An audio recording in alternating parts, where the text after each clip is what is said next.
5, 4, 3, 2, 1. Here we go. Well, Mr. C, how are we supposed to get over this? Fly on one of your reindeer? Was that necessary? Okay, let's go. Hello and welcome to the worst movie ever made, an experimental movie podcast designed with one thing in mind: to find the worst movie ever made. I'm your host, Chris Hockman. I'm joined by my co-hosts and fellow mad scientists, Rob Scucci and Bob Hassig. Hey guys, how are you? Why are we doing Santa with muscles? Good question. I am good, Chris. How are you, Bob? Well, that's a good question, Chris. Why are we doing Santa with muscles? Who suggested this piece of pile of shit?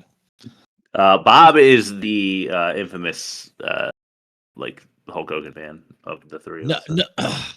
Whatever. You know what? Whatever. I have nothing to lose. I have students whose TikTok profile picture is me flipping double birds into the camera. So I literally have nothing to lose at this point. Yeah. Half my pension is leaving in my divorce. I have nothing to lose. Let's keep going forward. All right, so you ready to explain this? Because I'm not not doing the usual thing where I charm the audience with anecdotes about my personal life. I'm done, dude. I just overshared. So let's just keep going from there. Yeah. All right, here we go. Rob, don't type. It's too loud. I have it. I emailed it to you. I got the email and I fixed that problem. My webcam is no longer recording the ambient room noise as well as my microphone. Okay. Right. Bob, I know you have dinner guests, but it's time for your explanation. What are you giving? You could have at least capitalized Hollywood. Eat up, suckers. Turkey ass. Bob? Really quick, Bob. Capitalization A, B, Oxford comma. Come on, dude. Go ahead. Yeah, capitalization doesn't count when it's not anyway. Fine. Right. Why'd you open it ahead of time? That's ruining it. I had to get it. You know what I'm gonna say. Because I have a soundboard. I have a soundboard over here. I have Discord over here. I have a little clock for the game bar clocking that all down so I can write down the timestamps as I play the clips. I have a complex operation over here. The more he knows, the better. I think I'm only missing one capitalization. Okay, Oxford comma, I'm gonna defend, but capitalization, fuck. No, that. you didn't. You didn't use the Oxford. Go ahead. I'll break it down later. Oh, I didn't. Yeah. You're right. I didn't. I just saw it. You're right. I didn't do. Okay, here we go. Asshole. Hardly. You guys are so dumb. I know. Hardly a Hollywood holiday hit has Hulk Hogan hurling hoodlums, heaving haymakers at henchmen, and having half the har-hars as the Holocaust. You didn't capitalize Holocaust. Is that the one you didn't think you needed to capitalize? Are you one of those apologists that thinks it never happened? I thought it was. Rob, that's what you're gonna get him on. Yeah, I thought it was Hollywood. Of the Holocaust. Yeah. All right, guys, that was a win. How many har-hars did the Holocaust have? 6 million. What? Twice as many as this. So the movie had 3 million har-hars, is what you're saying. Go ahead before we get canceled. Yeah, which is just now. I've just been informed. Rob, you said that. I didn't. I have just been informed. Right. Did you notice here we go. where I did that movie thing where I turned my head because somebody else was talking to me? It was our producer telling us we're all fans. Yeah. Gotcha. All right. Hulk Hogan plays a bazillionaire. I'll keep this succinct. I swear, Chris. I'm not going to ruin the piece by piece.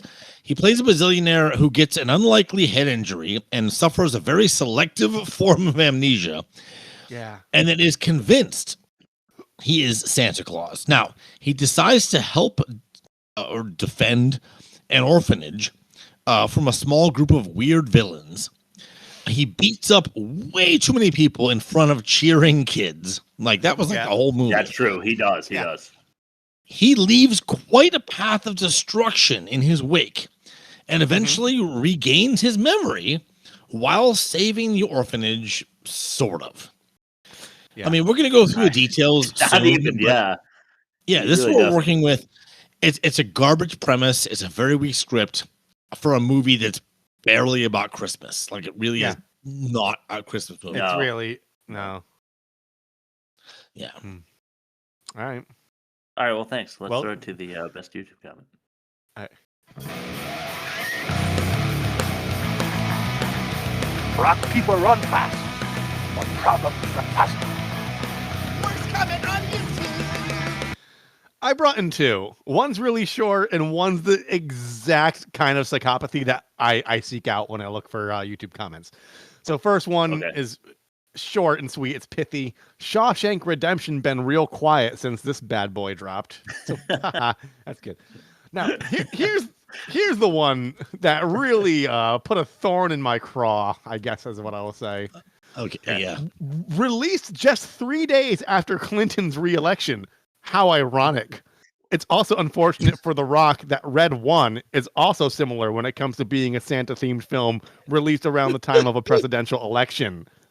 Red 1 is similar to Santa with Muscles in the fact that it is a Santa-themed film which also re-released after a president won a second term. Though Trump's second term win was after he left office, it was still a second term win nonetheless. Just like what Bill Clinton won shortly before Santa with Muscles was released. Yeah, well, I hadn't made that connection, but now that I see it, I'm better for it. Thank you.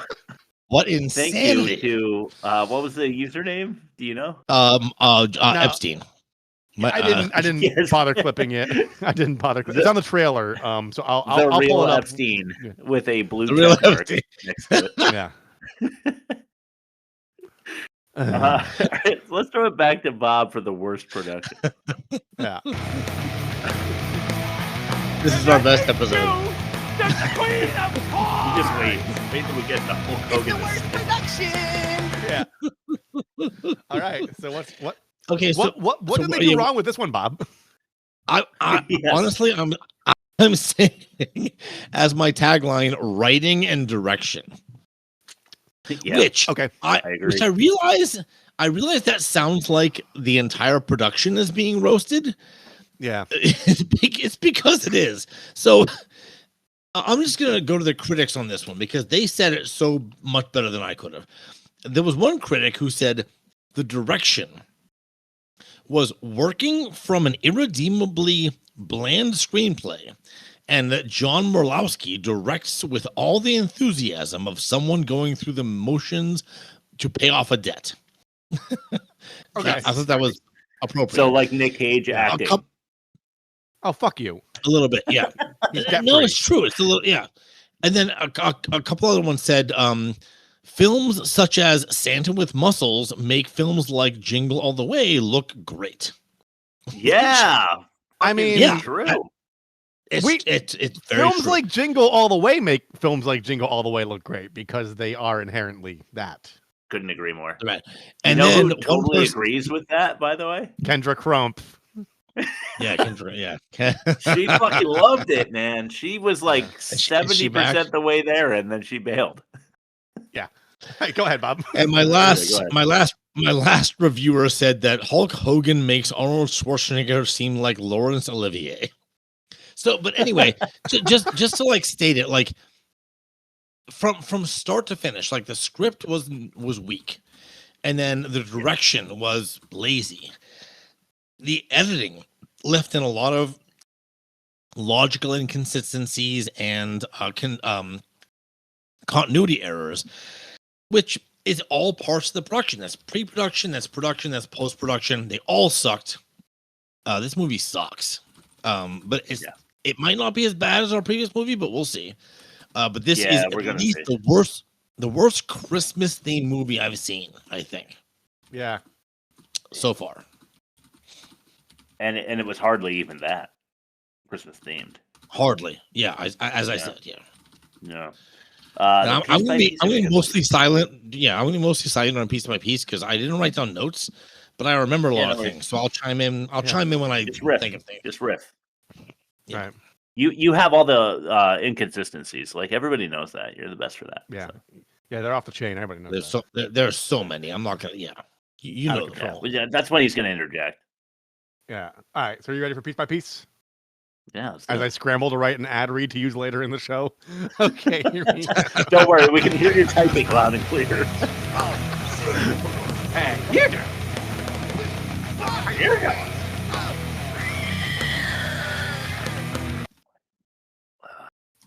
All right. So we open in Lakeville. Some little girl Yeah. writing a letter to Santa from an orphanage.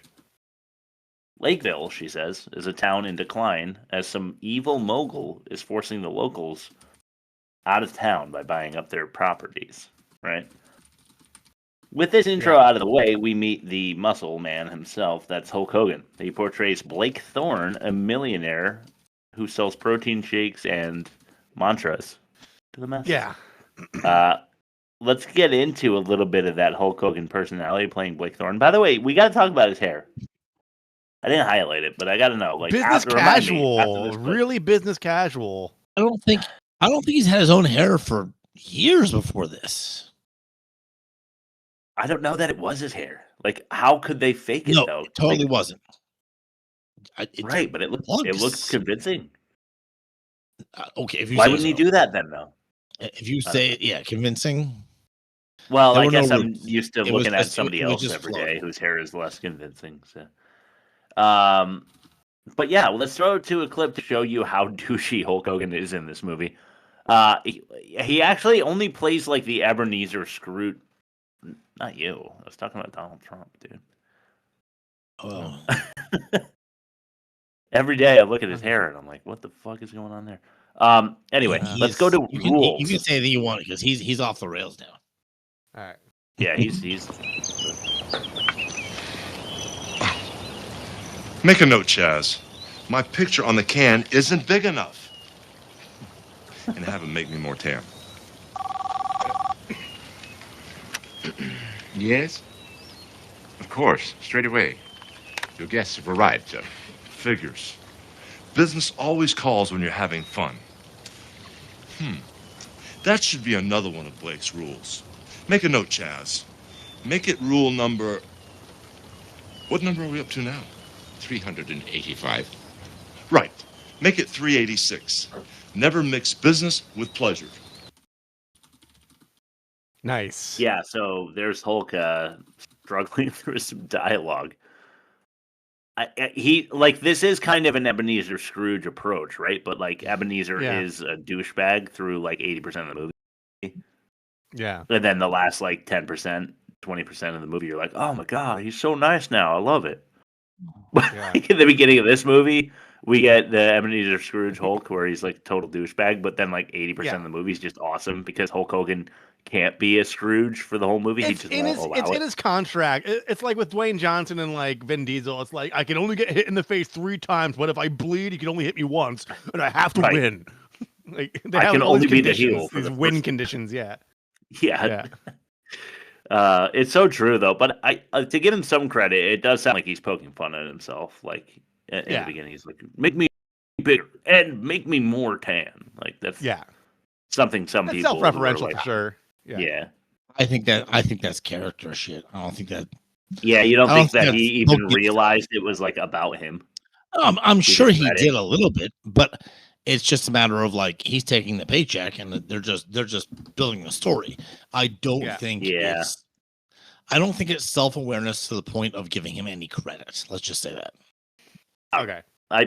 I agree because I'm Like also- after a day of filming, he's driving home and he's like, "Wait a minute, I think they were making fun of me." yeah, exactly. Yes, Like, yes, whoa, Rob, it's exactly. already on camera. Yeah. His entourage play paintball with him and ride dirt bikes with him and evade the police with him. He ditches his buddies, who we like don't see again. Like the guys he's playing paintball with, he just Ever. like leaves them for the Yeah. cops. Yeah, Ever. and Yeah. then he like does like a full somersault out of the car, like lands, no damage taken, and then runs into a local mall. But, So but cops and chase his friend also picks up the wheel immediately and is safe. Oh yeah, he's like, yeah, no Yeah. problem, got this. I mean, Like you all only of us find would. out later when his truck is on property. You don't know that until then. Yeah. Yeah. That's a good Cops point. chase him in, and he switches from his fatigues to a Santa suit. Through a very elaborate set of circumstances, he gets bonked on the head and Very, forgets who yeah. he is. Yeah, Like, very I mean, like the stretchiest of stretches, and we've got a few of those in this movie. Yeah. So once he forgets, Mr. Frost, the evil mogul that girl was talking about, is trying to obtain local shoe store. I think like a local shoe store from a guy, right? Yeah. And this is how we get our introduction into the henchmen, who don't matter in this movie at all. Yeah. That Mr. Frost uses for intimidation purposes to get these properties out of the locals, and they're a twisted group of rejected university scientists, each with their own very intriguing abilities. You want to meet 30% of them are in Biodome. Yeah, that's so true. He's right. Until you mentioned their specific skill sets, like, isn't it the same premise as Norbit? Like, it's the same premise. Like, orphanage, the big strong brothers. Yeah. Three big strong brothers. I know Norbit's out of the competition for right now, but still, it's just it's so similar. Well, it makes the bumpers more timely. Yeah, they do. More appropriate. Yeah. So let's meet those scientists. This clip is called Spring. Since you're going to be hanging around a while, let me introduce you to my staff of scientists. Don't be disturbed by the fact that they've been kicked out of some of the finest universities in the world. They've always just been a little ahead of their time and the law. Allow me to introduce you to the world-renowned geologist, Mr. Flint.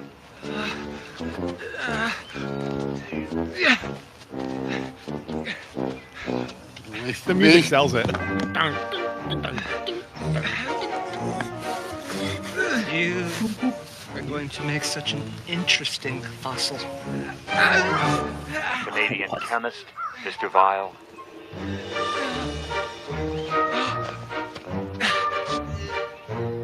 Some find the scent of methane gas offensive. I like to think of it as nature's perfume. That's fucking lame dialogue. Defyingly beautiful, Ms. Watt.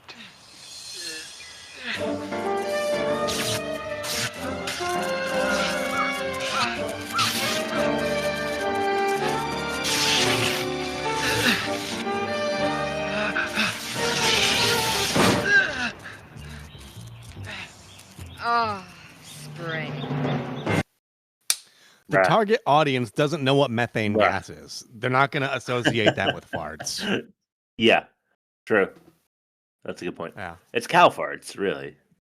Yeah, it's all farts. My biggest contention with that moment, though, is that they bring up the geologist, and he's like, you're going to make a great fossil. And it's like, that's not what geologists do. Like, yeah, exactly. Yeah, that's the archaeologist. Yeah.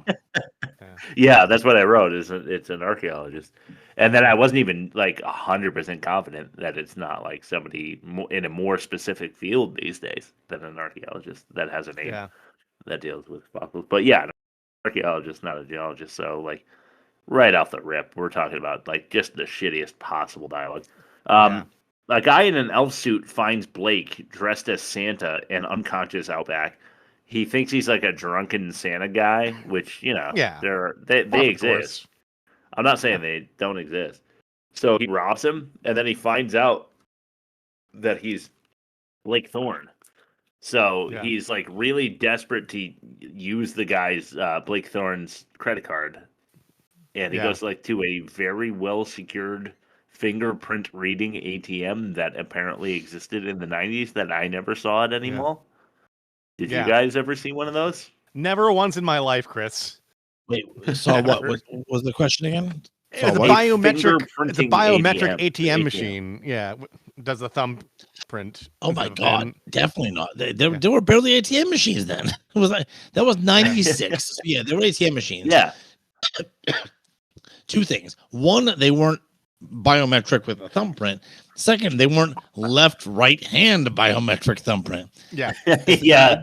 Again, very good point. I wasn't in California. Is that what this was set? I think California. Probably. So maybe they have. I assume. Okay. Because it's Hulk Hogan. Probably in California. Okay. So I'm gonna. It depends on what age he was, because eventually he moved to older California, which is Florida.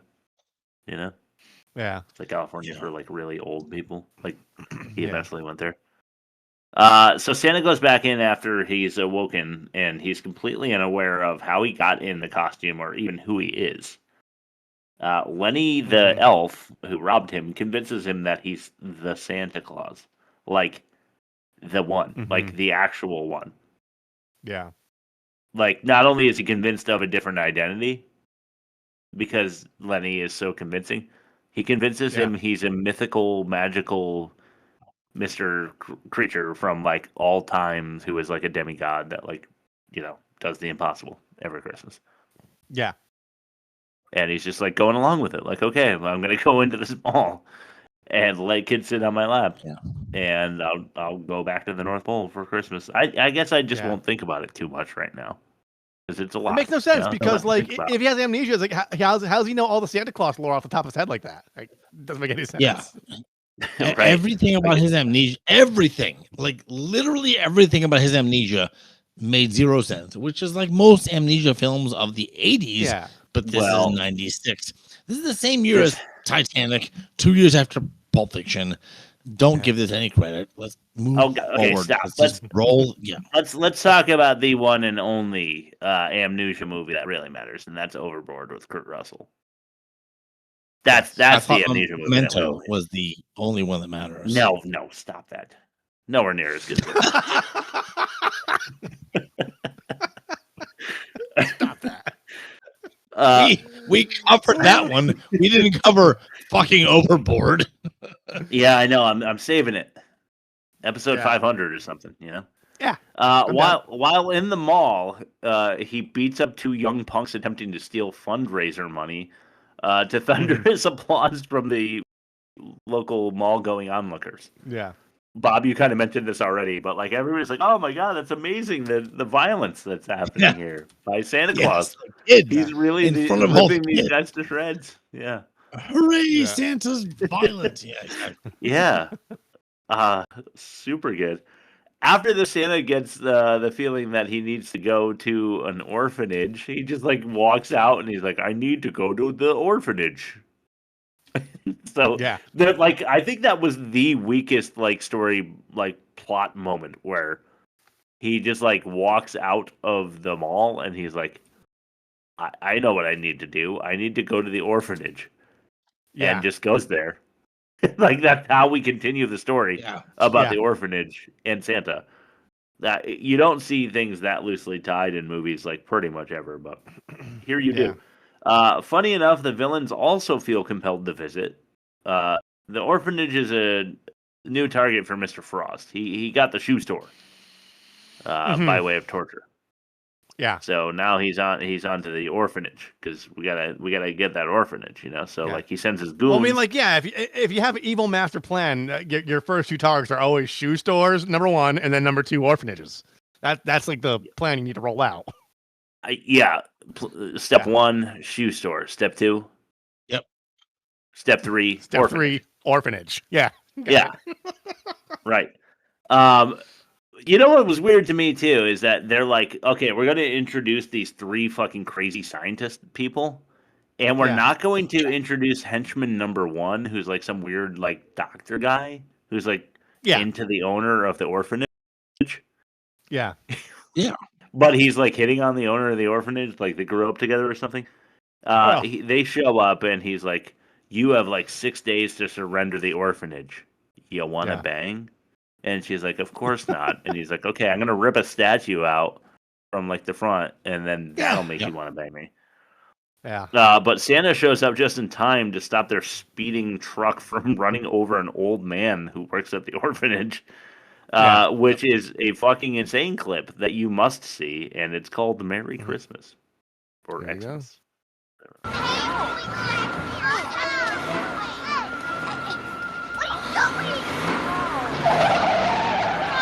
the heck out of here!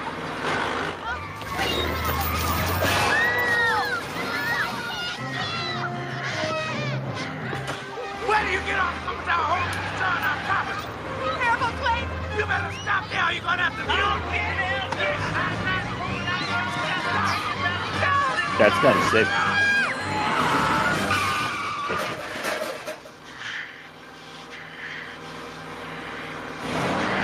Why are we moving?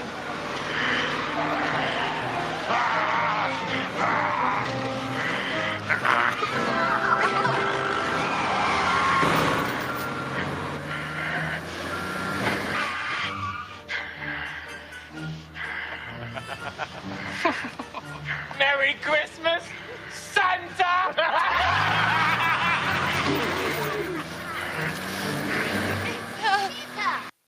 And there we go. Okay, so what Hulk Hogan just did there is he grabbed a metal chain that was being dragged by an ice cream truck, attached to like a, I don't know, 80-pound, 150-pound metal statue. Yeah. And he stopped a truck dead in its tracks with his muscles. That's how fucking strong he is. I just want to, while you're on the subject of how strong he is, fighting. Yeah, go ahead. This is the third movie we've done on the show with Hulk Hogan, and this is the first one where he doesn't rip a car door off with his bare hands. No, he doesn't. Yeah, he has a couple of milestones. Yeah, this is one of them.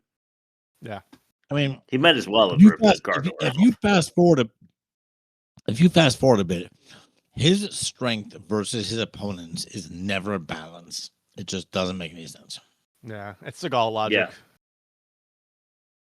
It's true. But like stopping the car or the ice cream truck to save the old man is cool. I didn't really realize that the old man like works at the orphanage at first. Yeah, same. They kind of like they kind of brought him in later. Like I just thought he was like some like local guy who liked orphans or something. Yeah. Yeah. Anyway. Yeah. I mean, who doesn't? I like a good orphan. Who doesn't? Yeah. Annie, are you okay? Anyway, Lenny and Santa, the strangers dressed in costume, are now invited in for dinner because he stopped an ice cream truck. Not only that, they're having such a blast over dinner that they're like, do you strangers want to stay with these children overnight? Yeah. And these strangers, Santa and Lenny, in their like, bunk beds. Yeah. Right. Yeah. I want to stay in the orphanage overnight. And everyone's okay with that, which I found to be rather offensive. Yeah. So Santa, Blake Thorne, Hulk Hogan, wakes up the next morning, and he comes out without his beard. And we get a really interesting interaction with the children who thought he was Santa up until this point. This is deliveries. Just the way I like it. Good morning, Santa. I saved you a seat over. No beard. Santa, you forgot your This is a very funny story. Santa? Mrs. Claus says it tickles, so I just wear it for deliveries. There it is. That's a pretty good line, though, because he's implying Cunnilingus, right? Yeah, I thought so. Yeah, I went there too. Special delivery. Yeah, little package. I guess, yeah. Well, Bob, you know. Don't play innocent with us. I was wondering if the girl was actually like, that's not Santa Claus, that's Hulk Hogan. And then she was like looking as confused as she was because he had a full head of hair. Yeah. She was like, what the fuck is that on your head? You haven't had hair since like 1971. Yeah. What's up with that? Since you were like 12, Mr. Hogan. Yeah. From all that juicing. He's one of those guys. There's a particular guy that we went to high school with that I'm thinking about that just like, I mean, you just, sometimes it just goes like mad early in your life, and it's crazy. News 8 shows up, and they want to interview Santa with muscles because he twice saved the day. So they do so, and he gives them not very good information. It's kind of a lame interview, but Mr. Frost sees it, and he's none too happy. He is none too happy. He wants the evil scientists to kidnap Lenny. So they do. Yeah, right. And threaten him. If Santa ain't gone, then Lenny has no money. Lenny has no money. He's kaput. They're gonna kill him. Yeah. Get rid of Santa, pay us our money, or we'll kill you. They don't say it because it's like a kids movie, but that's the idea. So Lenny tries to pull Blake away from the orphanage, but instead Blake bonds more with Elizabeth, the girl who wrote the letter in the beginning, and they share a lovely tune together. Here, you unfortunately have to hear it just as we did. This is Angel Baby. You got it. Sorry, not sorry. Let's try that song again. Do you know it? Start me off. I'll always remember the time I spent with you. November, December, April, May, and June. You are my angel baby. You're so fine, angel baby. Mine for all time, all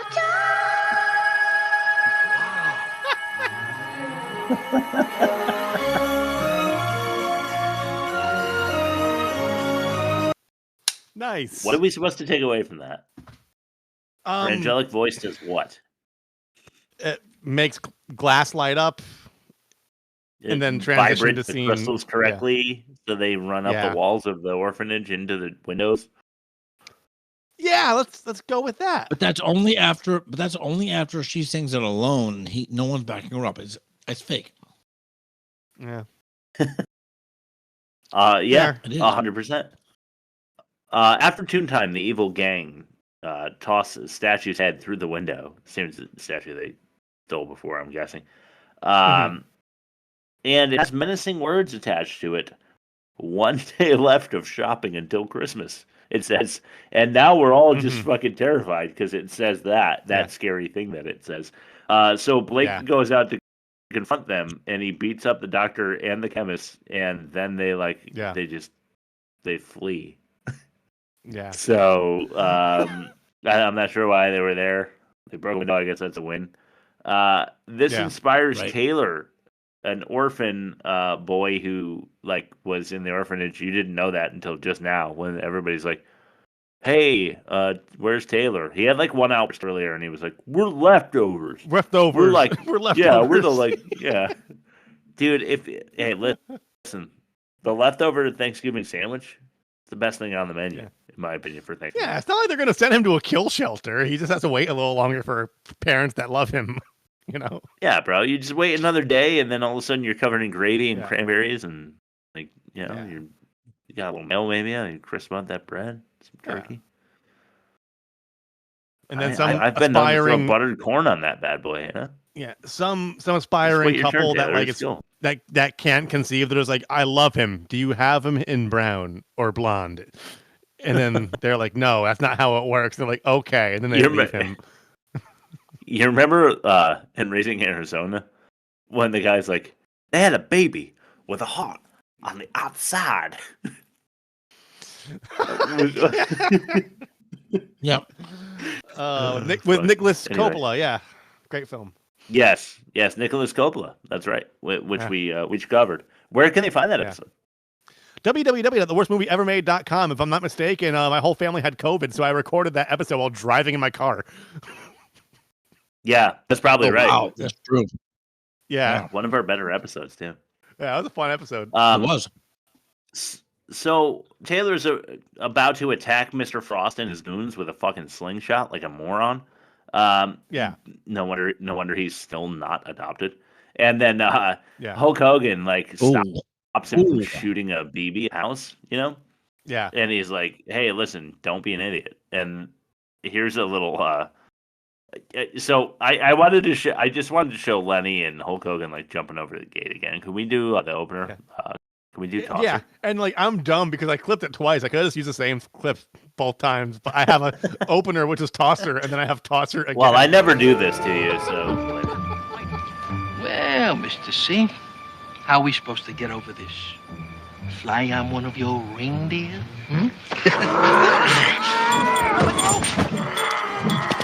Was that necessary? Okay, let's go. All right. Just had to see Hulk Hogan throw a human adult like 15 feet into the air. And I think that's Bob from that 70s show, Donna's dad. I wouldn't know.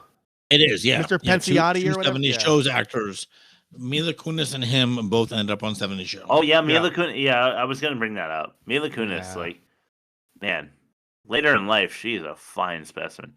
She could use a little more butt, though. You know? Yeah. What's going on there, Mila? It feels weird because in this context, she's like 7. Well, yeah. I mean, I said later in life. Later. Yeah, I know. Yeah. I'm just trying to sandbag you. Yeah. I'm not Hulk Hogan who like is. I'm not Hulk Hogan who's like storming into the pews to like sing a tune with a 7-year-old orphan. Yeah. Anyway, real quickly. But you can show your own asshole to your kid. All right, go ahead. Fucking motherfucker. All right, cool. I promise for our new listeners, there's some context there that makes that make more sense. Yeah. Jesus fucking Christ. Go ahead. Sorry. We decide, Bunny and the Hulk Hogan, Blake, Santa, whatever, decide they're gonna eavesdrop on Mr. Frost because they're like in the vicinity of earshot, whatever. Yeah. And then they find out that it's not the orphanage itself that Mr. Frost is interested in; it's whatever's underneath it. Oh my goodness, what's going on underneath that orphanage? We got to find out. So everyone goes under to find a vault that the kids have already figured out 3 of 5 combination numbers for. So Santa, once revealed the 3 numbers, somehow knows the other 2. Just intuition, I suppose. He's just like, all right, I'm just going to open this vault door because 8, 24, 16 must be 32 and 40 because. And he also knew like the spin pattern because don't you have to do like 2 right, 1 left, 1 right, pass it once? Like, how do you know all that? Yeah, I that's bothersome. Have no idea. Yeah, really it bothered me too, man. And he gets in, and then he's like, "I need to ponder how it was that I got into the combination lock," and then he never explains it. Yeah, literally, he's like, "I need to understand why I knew like something about my past." It's because he like lived at the orphanage, I guess, but it's so loose. Like they add that little kernel of information in passing at the end because they forgot to tell us. Because we got to tie up the loose ends, so let's just make him it just doesn't fucking work. And so they open the door, and unfortunately for everyone, the Ark of the Covenant is on the other side, so they're all just instantly melted. Yeah. They just all like melt into the ground. Violent, and that's the end of the movie. Yeah. Yeah. Just kidding. There's like another half hour to go. Nah, it's a cave full of luminescent and extremely explosive gems. Yeah. I'm not too sure. I need an expert opinion on what we're looking at in that cave. So I'm going to the nerdy orphan, who is Mila Kunis. Oh, yeah. The way she explained it, I've been told by a crystals expert that was true. Although unlikely that would all be in one place in the city, but it is very true. That was the right type of crystal, the right type of attribute. That was correct. Huh. Who knows? You don't say. Go figure. Well, Bob got his local expert. We've got our national expert, Mila Kunis. Let's throw it to her with wow.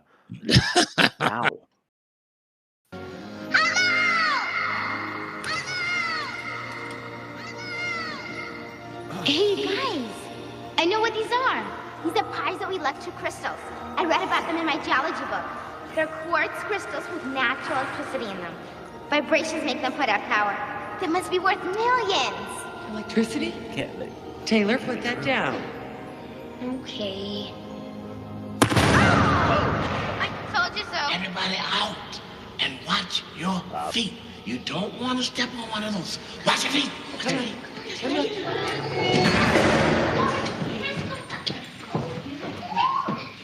You coming?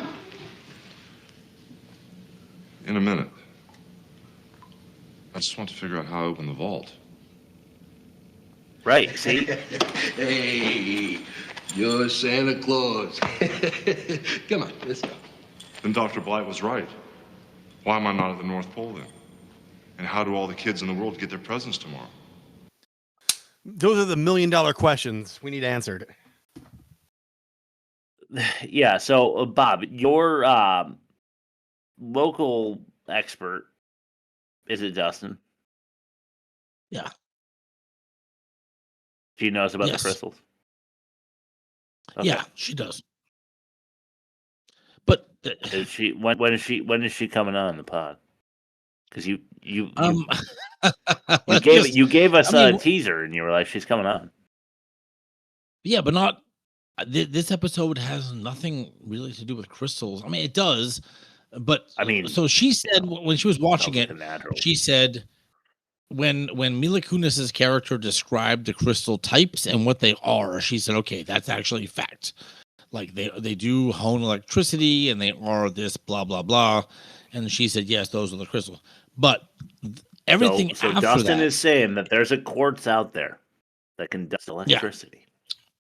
Yeah, but everything like that happened with the crystals from that point forward was complete bullshit. Like it's just like if you drop one on the cave around to the cave, it's not going to explode in your feet. It's not just going to explode. Yeah, it's not going to tear your feet apart, which it didn't do in this movie either. No, yeah, it did. Yeah, correct. Okay. So, as you heard, Hulk Hogan, Santa, Blake Thorne needs a minute to like think about how he got into the combination lock, whatever. And Money's like, okay, I got you. I understand. You need some space. Let me give you back all of your stuff, except of course your wallet that has your identity and your money and your. That was just, that was such crap. Like that guy should have had his comeuppance many times over because he was the main cause of all this fucking shit. Scumbag. Yeah. Agreed. Such a scumbag. Yeah. So Hulk Hogan's like, okay, I'm gonna take a couple minutes to think about how I knew the combination. Like he's like, I haven't jerked it in a while because I'm in an orphanage. So like I need some cave time. You know? That's fine.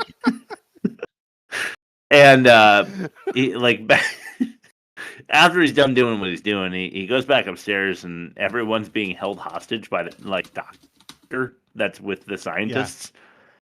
And then Santa comes upstairs and chases him into the bell tower. Just having like a chase up to the bell tower. Then they battle.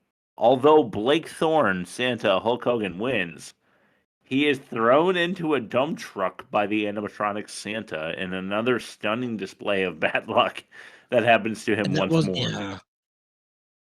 Like, this is the part that this is the illogical inconsistency that got me. Like, he had a physical battle with a weakling, like this thin scientist who had some like questionable martial arts skills. He could throw a couple roundhouses, right? Yeah. But then after Hulk knew how to incapacitates him, Hulk is just standing there, and this animatronic Santa Claus that probably has the torque of nothing pushes him out the castle. Exactly. Yeah. Right. I thought when I first saw it, oh, that's another henchman disguised as an animatronic thing. As an animatronic Santa. Yeah. That's what I thought. And then when I realized, no, literally. it was crap. It was literally like a at Lowe's $99.99 animatronic Santa that says ho ho ho and like turns. It would have just stopped. It wouldn't have. It had the power to push Hulk Hogan into a dump truck like 70 feet away. Yeah. Yeah. And it drove the story forward, but it doesn't make it right. No. What doesn't make right either is that he wakes. He is awoken. He reawakes. I don't know. In his mansion, where he's greeted by the butler from the beginning of the movie. So he's dumped off in some site somewhere where Pickles, Shirley Pickles, and everybody from the Dark Backwards is roaming for amp energy drinks and oil and shit. And somehow his butler was out there looking for something and found him. I don't know how the fuck he ends up at home. But he's like back in his bed, and he Yeah. wakes up, and he's like, "What day is it?" And Gandalf's like, They "October the mentioned 23rd." If you want to know, they did mention something about the sanitation guy. That he Oh, did discovered they? him and brought Okay. him back. Yeah, briefly. It was the butler who did that, or whoever the guy who is. You know. Yeah. The guy that threw the plate at him. So he desperately calls the orphanage because that's what you do if like you want to get back to your life that you were building at the meaningful life that you had, not the empty rich one. You know. Yeah. So when he desperately calls the orphanage, the mad scientist mafia have a plan to thwart him. And we have this on tape. This is a Santa Clown. Oh yes, it is Santa Clown. Leslie, the kids. Oh. Operator, connecting with the Lakeville Orphanage. Hello? Leslie, it's me. Santa. What do you want? Huh? What do you mean? Are you and the kids okay? I remember Dr. Blight was there. And Elizabeth screamed. And I think I fell off the roof. I'm sorry I left you and the kids. You're so full of it. Just leave us alone. Why don't you just disappear forever?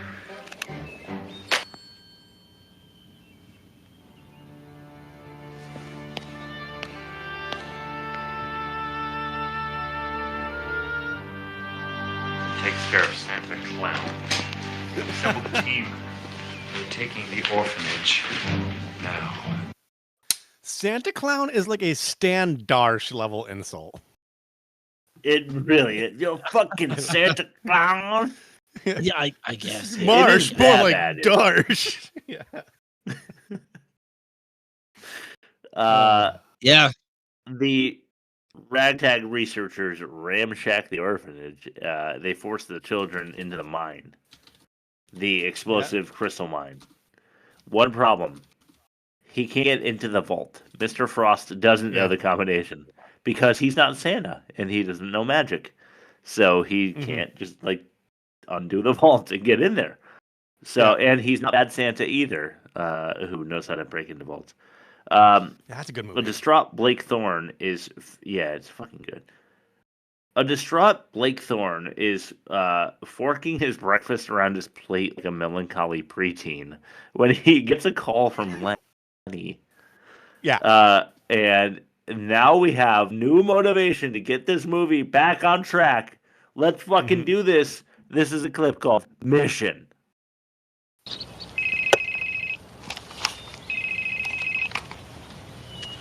Yeah. Santa, it's Lenny. Lenny! How are you? I tried to call, but Forget it, big guy. There's no time. Mr. Frost is trying to take over the orphanage with his goon squad. He's got his pet scientists everywhere. He's trying to get in the vault, and when he does, he's going to use the kids to mine the crystals. I don't know how long it's going to be before...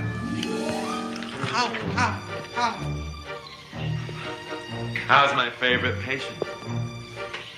Remind me to prescribe something for that pounding headache you must have after that nasty fall. remind me to introduce you to my two little friends, Lefty and Righty. Save it, Santa. No. These long-distance phone calls from the North Pole must be getting pretty expensive, so I'll be brief. Step 1 foot onto this property, and I'll use your friends in my next experiment. Until next year, Santa.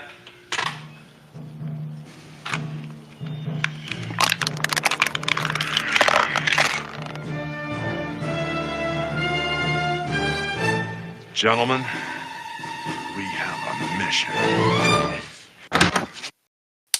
Nice. Okay. Let me introduce you to my friends Lefty and Righty. Yeah. Can we let that waft a little bit? Let the fart of that dive seize the air. Breathe it in. Yeah. Really dumb. We know Chris was bad. Determined to save the kids, play cops in I feel like I can't even like this movie is so fucking stupid. I feel like I can't even legitimately finish it, but I'm going to try. It's a ramshackle affair. I is. definitely went at like 2.5x in the third act because I just had enough and I had to I needed the information, but I didn't want to sit through it. Yeah, I watch these movies at 0.8 so that I can make sure to get every line of dialogue. Oh no! I'm just kidding. I don't do that. Determined to save the kids, Blake hops in the Hummer with his holiday horde, and they head to the house of homeless. Being the kids, but of course, the house is. Yeah, and they have a home. Almost thwarted by a bazooka. A deputy has a fucking bazooka that he's aiming at Ebenezer Scrooge here. And he literally fires the bazooka at him, but it misses him and then hits the guy. You know the guy with the teeth that the fucking dude that's like the sheriff or whatever in this fucking movie. The guy that's in a bunch of big head of shit. And he's only in it, because he's got a huge like fucking head and his teeth are all fucking crazy and his eyes are insane. Like he just looks like a nut job. He's like Timu Kurtwood Smith. Yeah. He's the guy that's opposite what's his name? You can do it. He's opposite Rob Schneider in Waterboy. He's like the other hick. Yeah. What? Yeah, that guy. He's an extra in that movie. I'm pretty sure. Yeah. Yeah, I guess. Anyway, here's what I wrote in the outline. That's fucking Mila Kunis. Apparently, it took me this long through. Like what? 72 minutes into the 90-minute movie. Yeah, well, because now they're highlighting her, but at this point, I realized it's Mila Kunis. Pretty sure I turned to Aaron. I was like, "This is fucking Mila Kunis, right?" And I showed her my phone. Yeah. And she was like, "Yeah, that's definitely Mila Kunis." And I was like, "This has to be one of her first movies. This is her premiere, her movie premiere." Yeah, because she was underage. She lied about her age to get on that 70s show, which premiered 3 years later, 2 years later. Yeah. So did she lie about this one? She was 22. She had to have been I think she was 15, but she lied about being 18 to get on 70s show, which means she had to have been 9 or 10 here. Yeah, right. Who knows? So Dr. Watt, the crazy scientist from earlier that exploded a rose with her electric hands. That's all we really know about her. She threatens Santa with electric hands again, and she also threatens him with a jacked Asian. But Lenny pours water on her, and Hulk takes care of the jacked Asian by punching a pew with his hand and smacking it up into his. Oh, he catapults it into his face. Yeah, or he kicks it or something. I don't know. Who cares? But Lenny pours water all over Dr. Watt, which is a fucking crazy move because that's an execution. Mm-hmm. That's electric chair style death. She survives it, by the way. But Blake grew up in the orphanage, we find out, which I kind of already mentioned before. But the doctor guy that we hate gets stuck in the walk-in, and the methane gas chemist guy gets thrown out a window, and I guess he's taken out of commission. I don't really know. So that's how the motley crew get beaten. But Lenny finishes with the archaeologist after he gets squished by a vault door by both Mr. Frost and Hulk Hogan. Mm-hmm. So Lenny ties him up or whatever, hog ties him after that happens to him. So Mr. Frost attempts to kill Blake. Yeah. But the crew stops him. In the ruckus, the crystals have been too disturbed, I guess, because electricity and vibration are the same thing. And the entire cave is about to blow. So the energy of the vibrating crystals takes down an entire orphanage. And to Bob's credit, he said that Hulk Hogan doesn't really save the orphanage. You know why? Because it's fucking electrocuted to the ground by crystals. It's irreparably destroyed. Yeah. It's the other person's house.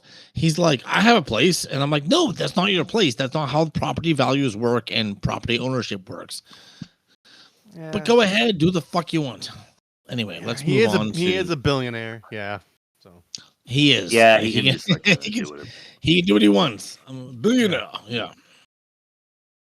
So let's read the clip. This one is like kind of the closing clip. Calling this one Defrost. Are we rolling? Hi, Helen Shue with News 8. Officer, please tell us how you finally apprehended Ebner Frost and his gang. Well, it wasn't easy, Helen. Can I call you Helen? Got one more here. It took exhaustive investigative reporting. Excuse me, Helen Shue with News 8. Go away. Tell us who did this. Go away. Go away. I just want to ask a few questions, sir. Well, I guess he'll have a chance to defrost himself.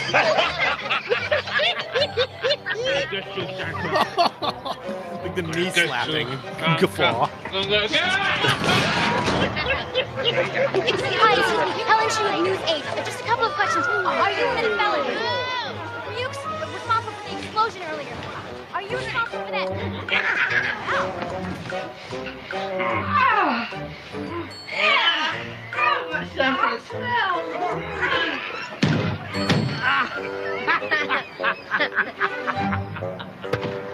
You can't do this! It's inhuman! It's unethical! It stinks in here! Was that a callback to the methane? I just realized it stinks in here. Yeah, I honestly I think it is. Yeah, possibly, maybe. Like, yeah, his like chemical like shooter is malfunctioning now because he was thrown out a window. Yeah. Mr. Frost and his goons are arrested without the orphanage. Blake offers to take the entire family in. So just like what the fuck am I talking about? Just like angels laughing at the damned. I wrote. Yeah. Okay. Blake has a telescope pointed straight at the prison so they can watch all of the baddies serve their sentence. Angels laughing at what was I on? Hulk Hogan makes everybody like laugh at the prisoners being sentenced. And yeah, just like angels laughing at the damned, Blake has a telescope pointed straight at the prison so that they can watch all the baddies serve their sentence. I don't know what I was thinking there, but I understand now what I meant. But boy, that's lofty. What a fucking movie, man! Yeah, it really is. Let's throw it to fact or no fact. Sure, but before we do that, I just want to say, you've heard of Elf on a Shelf. Now get ready for Splooge on a Scrooge. It's exactly what it sounds like. So pull out your hog, chug down some nog, aim towards the eyes, and let those cummies fly. Splooge on a Scrooge. Please. We're not recovering from that Holocaust joke, so fuck it. No. Parts of a flower are so constructed that very, very Bob, you got any good facts? Yes, Bob. very racist. I'm no right Pratt. I'm no right Jew either. But Pratt and Jew love Gluten-free food. go figure. Okay. Well, do you have any that are relevant to this movie? Yes. All right. Fact or no fact? What'd you dig up for this one, Bob? Fact or no fact? Santa with muscles, I just called, demands a muzzle because the dialogue was so fucking mad. Yeah. So anyway, I'm going to ask you to find the lie out of these 5 things, and I think you might have a fighting chance because this movie had almost nothing out there about it. I had to dig a little bit. Here we go. First one. The original author's draft was changed so much that he sued to have his name removed. Okay, second one. Executive producer Jordan Belfort, which you might remember from Wolf of Wall Street. Have you guys seen Wolf of Wall Street? Wolf of Wall Street, yeah. Yeah, Jordan Belfort was an executive producer, and he was in jail by the time this was made. Okay, third one. 2 of the child actors would go on to have long-term relationships with Macaulay Culkin. Oh, isn't that cute? Fourth one. Don't No, don't. Oh, that one. Okay, fourth one. This was listed as number 37 in a UK TV doc titled Greatest Ever Christmas Movies. Wow. And the fifth one, a Variety writer thought that Hogan's performance was lacking the charisma of previous work on like Suburban Commando. You know what? I agree with the Variety writer. I mean, like he's not a great actor, but like he at least brought some energy to Suburban Commando.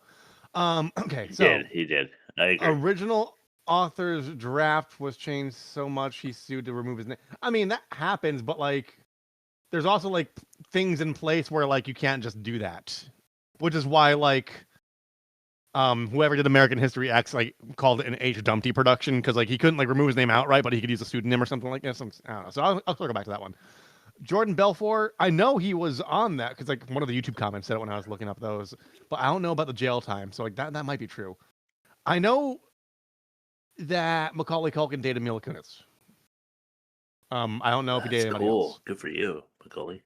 Also, when the whole number 37 thing. I hope she was older. Yeah. That the 37 thing's tripping me up. The UK doc greatest Christmas movie ever or whatever, because it was just some production assistant or like some editorial intern going like, I need to come up with 100 fucking titles, and they probably just like went on like whatever aggregate site and just stabbed in the dark, and they just picked one and it happened to be 37. So I could see that happening. I work like as like a copy editor, and like that shit happens. Like you just like, two people call out and you have like a we huge need slate 50 of work, Christmas and you're movies. Like, and you go to Rotten Tomatoes 10 and you that just have go Mario Lopez. So, so I'm gonna say final answer. Yeah, I'm gonna go number 3. I'm gonna say I only know of one person Macaulay Culkin dated, and I don't know any of the other talent names, so I'm just gonna say number 3 is a lie. Okay. The one that's sticking out to me is number 1 because the author of any script could have been like, nah, fuck that. I'm suing over the changes that were made. So I'm going to go with number 1. Okay. All right. You're both wrong. Sorry, Chris. You're like you're not, like, you're wrong, Chris. But you made more logical sense because the original author's draft was changed so much that he had to have name removed. But that is also one of those things that just happens all the time. So you're right. He did do that, but that happens. He was like, "This is fucking bullshit. I don't want my name associated with it." Jordan Belfort was only jailed in 1999. So in 1996, he was still free and clear and producing bullshit movies like this. That was the lie. Third one, 2 of the child actors. So my kids grew up in the world of the twins from Big Daddy. What the fuck was that? Drake and Josh. The Sprouse kids. The Sprouse. The Sprouse twins were in a show called something with a boat. No, it was a hotel, and then it ended up being a boat. Either way, there was an Asian actress named Brenda Song, and she was the little Asian girl on Santa's lap that was listing a big long list of things. She ended up and still is married to Macaulay Culkin. And Rob, you're right. Mila Kunis also did have a long-term relationship with Macaulay Culkin. It was long-term, meaning like it was at least 9 to 12 months. So it was a long term. This was number 37 on a UK TV series doc called Greatest Christmas Movies. Bullshit. I can't believe it's true. I looked it up. It actually is. It was a production assistant just overwhelmed with work going, I need titles. And they threw that up there. Exactly. I need to find another one. Let me find another one. A doc, find anything with, And then the Variety guy did say that Hogan's performance was lacking compared to his previous work as in Suburban Commando. And I found that to be funny. That was the first fact I actually pulled. Funny and true. That was difficult. And true. Yeah. He was not wrong. But that was a difficult game, and I'm glad you guys did a great job, even though you lost. Losing. I'm not gonna add points. Self-congratulating here. just let's move on to the next section. All right. Well, let's do what we're watching. Typically, when I look for something new to watch, it's raining little white women. My prayers have been answered. And this is what we're watching. All right, what are you watching, Chris? I don't want to say. Why not? Because you guys are gonna make fun of me. Okay, probably. Oh, it's Grease too. Bob, did you say Grease too? Yeah. Yes. I mean, I probably said that a couple weeks ago, but it's legitimately true. I did watch Grease 2 again with my wife. It's my just sister, like the best. It's the my best. sister shit wants I've to ever defend seen. it on air. We'll see if we can make that happen. Because I was not a member of the pod when that was reviewed. Yeah. Yeah, I will happily watch that any week of my life from now until I die. I don't care how dementia ridden I am. I will happily dissect that movie. It is the best, worst movie I've ever seen. It is. It's up there. It's like it's. Oh my much god! more I material. fucking love that movie. Yeah, I will watch that movie like anytime. You guys want to come over? Throw it on my projector down here in my shitty basement. Would love to. I'm down. Cool. The last one, Ink Master. Oh, okay. We established Dave Navarro's no longer on it because he got like a paper cut or something, right? Yeah, he got like hung from too many ceilings, and now he has long COVID. Yeah. Oh, yeah, long now COVID. he has long Paper cut. COVID. Yeah. Yeah. All right. Also, there's like a Squid Games on Netflix that's like real, but they don't die; they just get eliminated. Oh, I heard about that. Is it good? Yeah, it's alright. It's not very good. Is that like older people or just like regular shit? It's like regular people, and they like do challenges against each other, and then if they lose the challenge, they have to it looks like they got shot in the chest, and they have to just like they died because that's like the Squid Game thing. But dude, it sucks. It kind of sucks. Don't bother. So that's what I'm watching. Somebody who is watching something more fun than that, throw it up. Go ahead, Bob. Mine were like 2/3 holiday driven. I watched A Violent Night from 2022. It's a comedy action horror movie. It was mostly fun.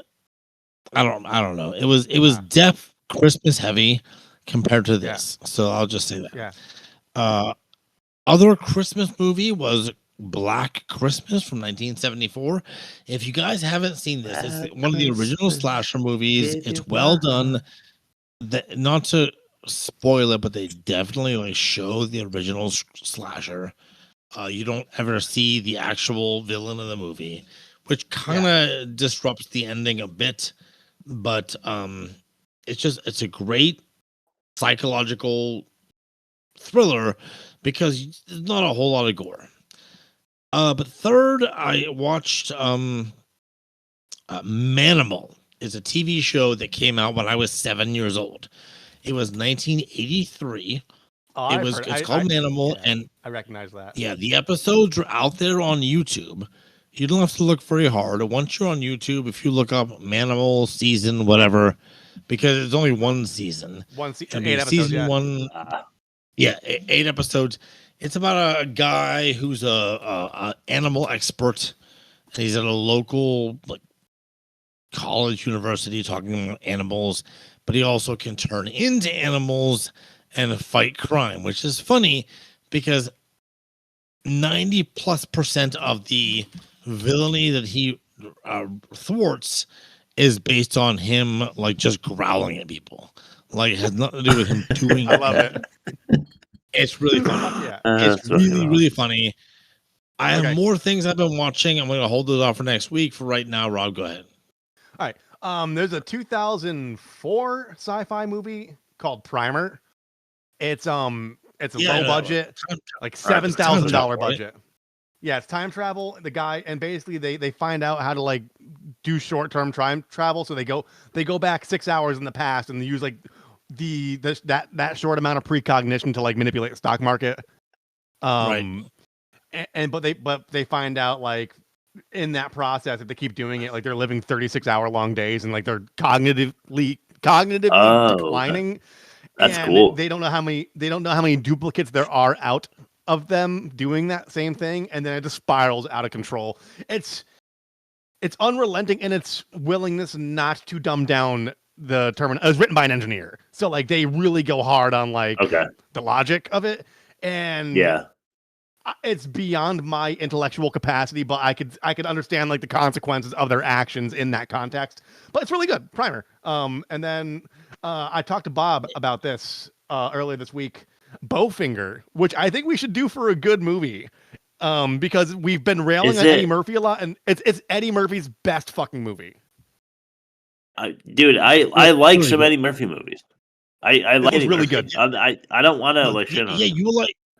No, Chris, you'll like good. this one. This is good movie. This is good movie material. He plays two parts, but neither of them are like ridiculous. Like, yeah, they're a little bit odd and a little bit. They're high strung and weird. Really funny. Yeah. But the writing for the outlandish character is so good. It's fucking great. And there's a couple. So there's a handful on of famous par with people Pluto Nash. No, this is like it's like 85% on Rotten Tomatoes. It's like a cult classic. I just fucking Pluto Nash. It's got mostly Steve Martin. Jamie Kennedy's in there. Heather Graham. Heather Graham is a peak specimen. It's fucking great. Can't believe it. She is actually. Yes. Although she doesn't show anything, she pretty much shows things. It's lots of cleavage. She might. Sweet. But if you don't see it in that movie, it's watching Eddie Murphy's character react is so good. Yeah, it's yeah. Have you guys seen Coming to America? Yeah. Yes. That movie is fucking amazing. Like Eddie Murphy can be so good. Let your soul glow. All right. Eddie does the same thing. Not true. Yeah, that shit's so good. All right, let's throw it to the offensive mini game. Credit names. I mean, we could do that. Yeah, I guess I have them written out of order. Go ahead. Back credit names. They call me Hell. Bentley and Blake, Short and Bentley and Blake, Buster, David Reimer, Mendris Stuns, Donald Clark, Hug Peacock, Doug Gaylord, John Carter. John Carter. Bye. Gaylord John Carter. Was that Luke or Ben? Yeah. Nice. That was Luke. I just said read these names and I will record you and play back. And then I just like put it on. All right. Okay, cool. So yeah, let's do it. So during the offensive minigame, we decide what's offensive. In the lots of bananas for your new Guerrero. Rock people run fast, but problem even faster. So we're going to decide what's most offensive or racist in the offensive minigame. All right, let's do this. Speaking of Eddie Murphy doing shit we like. Running over a dog. Or Hulk Hogan's hair. Wait. Dog. No, that's Norbit. We gotta compare. We gotta compare. Pregnant by the pastor. Yeah, I know. No. Okay. Getting impregnated by a pastor or Hulk Hogan's hair. Hair. Oh, hair. Yes, I agree. I mean, people get knocked up by pastors all the time. They just don't talk about it because they're not supposed to. Completely agree. Yep. Yeah. Using a website to what is the word? Using extort, a website blackmail. to extort a pregnant lawyer. Okay. Or Santa violence in a mall. Extortion. Yeah, I agree. So it's a tie. Paying $1,500 of the money that you originally offered to pay a PI to figure out a problem for you. Or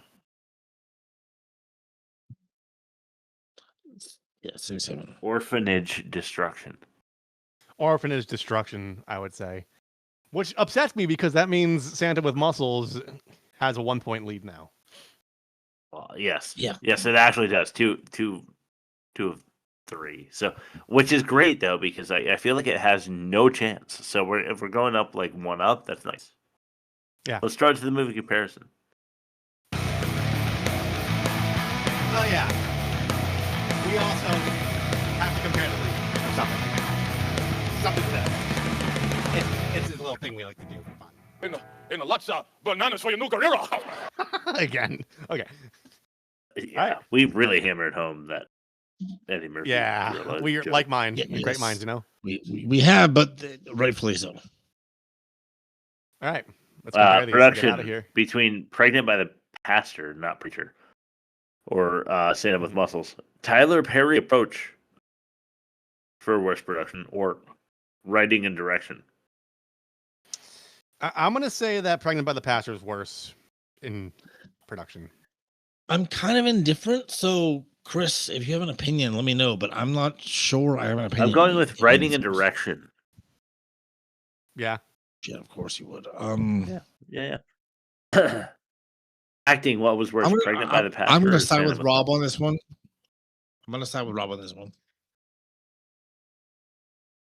What do you got? I think, yeah. What's worse? I do. I said Pastor's worst. How about for acting? Acting is Pastor's worst. Pastor. Yeah, obviously. Because there's nothing inherently bad about Santa with Muscles. It's just everybody's phoning it in because they don't care. They're not bad actors per se. They're just not bringing anything to the table. Whereas like there aren't real actors in Pregnant by the Pastor, and it's obvious. Right. Yeah, I agree. And it shows. Yeah. How about dialogue? Pregnant's worse. Yeah, Pastor's worse. Yeah, it's much worse. I don't know that we established I think this is bad. Demerit for Pregnant by the Pastor. Demerit, existing sound design. No, we had Birdemic sound design. Yeah, it was Birdemic sound design. Yeah, I honestly I agree. Yeah, you're right. I was thinking of fake blonde mustache, but you can take that. Well, okay, so you were giving one for Santa with Muscles. So, Rob, can you think of a demerit? For Santa with Muscles? Yeah. I'm thinking like something along the lines of Bob hates Hulk Hogan with a burning passion. I mean, who doesn't? Yeah. I do. Even though he's dead, I still hate him. Yeah. I try not to harbor ill will for the deceased. I but, guess like he was a really shitty. Chris, that's very topical. Good job. I'm gonna say just like slapdick everything. It was a slapdick production. That's the word that comes to mind when I think about this movie. Slapdick production. Yeah. What's worse, Birdemic sound design or slapdick production? Sound design always takes me out of a movie, dude. So I'm gonna get sound design. Yeah, sound design wins on Birdemic. All right. Pregnant by the Birdemic. It's the worst movie of the season. Did I ever? Now we have a problem. Yeah, we have a problem though. We have a tie between Ernest Saves Christmas and Home Sweet Home Alone, which is the 6th Home Alone movie. So who wants to? Can we do a Home Alone? Home Alone. It's the 6th one. That's got to be more than the Ernest movies. Let's do the 6 Home Alone because Ernest wasn't bad. Good. It really Bob wasn't. and I like Ernest, and like it's really it's good to irritate you, Chris. But like I think it'd be a better episode if we did Home Sweet Home Alone, especially one that early when he was still talking. When he was still talking to Vern, he's so funny. Yeah, and Home Sweet Home Alone has a stacked cast. Funny. I fucking love it. It's got there's reliably good comedians in Home Sweet Home Alone, and they all fuck it up. Fuck yeah, man! Let's do that. Yeah, that sounds great. All right. So you next can find week us. we'll watch Home Sweet Home Alone.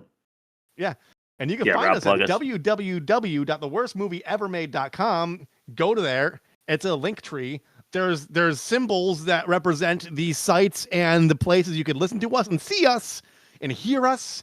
There's, the Spotify, the Apple. There, you can email us. We're on TikTok. We're on Instagram. Emails, just go to www.theworstmovieevermade.com and then click the thing that you most identify with, and we'll be there. Bob, what's your last word? Oh, it's obviously going to be